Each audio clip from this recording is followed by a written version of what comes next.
If you told me then that this week the Department of Justice would have indicted a group of people I don't agree with, by the way, on a lot of different issues, but would have indicted them for criticizing the U.S. position, the Biden administration's position on the war in Ukraine, and charged them with felonies for which they're each facing 10 years in prison. If you told me that could happen here, I would have laughed at you. No.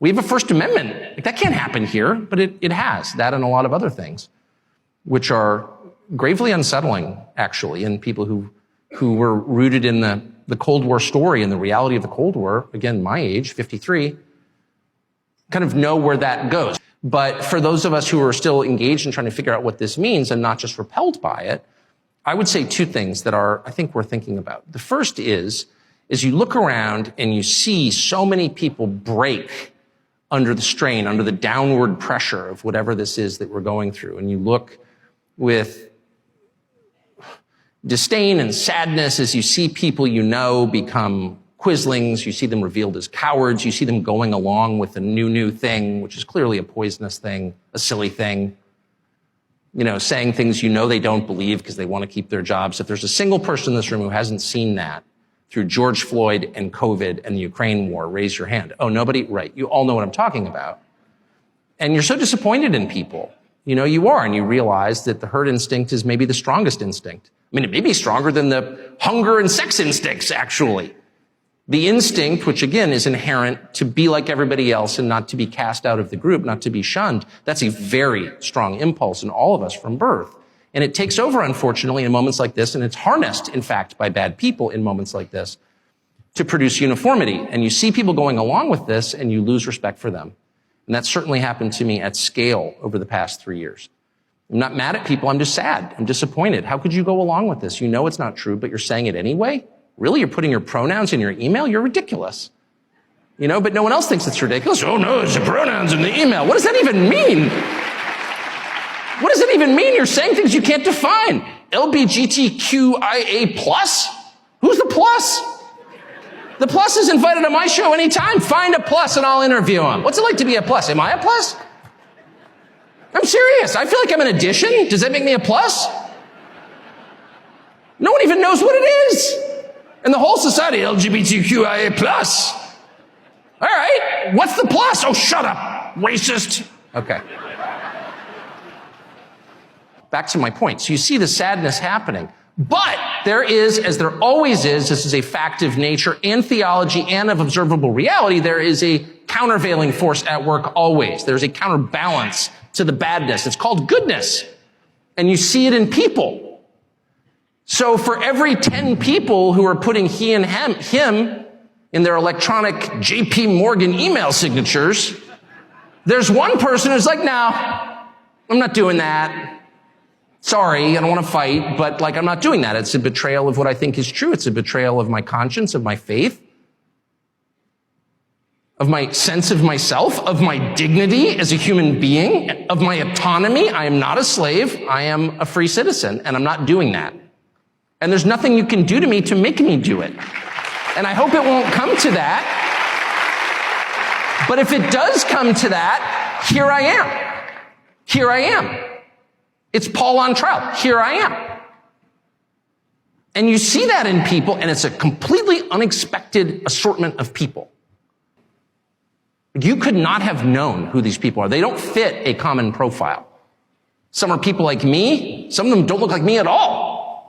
Some of them are people I despised on political grounds just a few years ago. I could name their names, but you may not even know about their transformations, and I don't want to wreck your dinner by telling you who they are.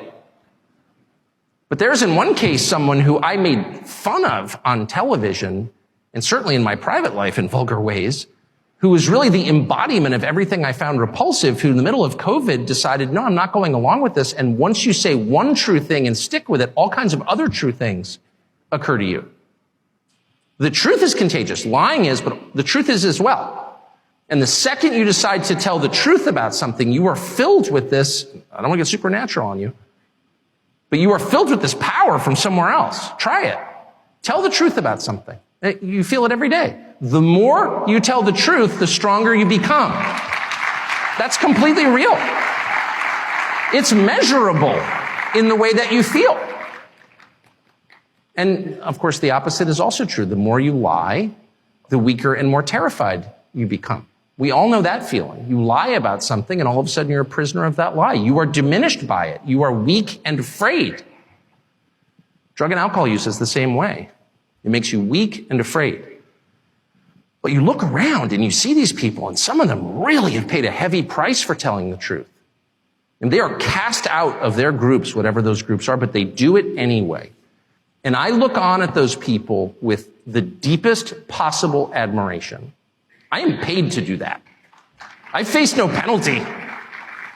Someone came up to me, you're so brave. Really? I'm a talk show host. It's like I can have any opinion I want. That's my job. That's why they pay me. It's not brave to tell the truth on a cable news show. And if you're not doing that, you're really an idiot. You're really craven. You're lying on television. Why would you do that? You're literally making a living to say what you think, and you can't even do that? Please. But how about if you're a senior vice president at Citibank? I'm serious. At Citibank. And you're making, $4 million a year. And you've got 3 kids in Bedford and 2 are in boarding school and 1 starting at Wesleyan next year. And you need this job, honestly. And your whole sector is kind of collapsing and you know that. There is no incentive whatsoever for you to tell the truth about anything. You just go into the little re-education meetings and you're like, yeah, diversity is our strength. That's exactly right. We need equity in the capital markets. Okay. All right. So if you're the one guy who refuses to say that, you are a hero, in my opinion. And I know some of them. In fact, my job is to interview them. And I sit back and I look at these people and I give them more credit than I do people who display physical courage, which is often impulsive, by the way. And I'm not denigrating physical courage, which I deeply admire. But you interview people who do amazing things, who rush into the proverbial burning building. And every man is kind of trained from birth to fantasize about what he would do when the building catches fire and you hear a baby crying. And so you run inside. No one is trained to stand up in the middle of a DEI meeting at Citibank and say, this is nonsense. And the people who do that,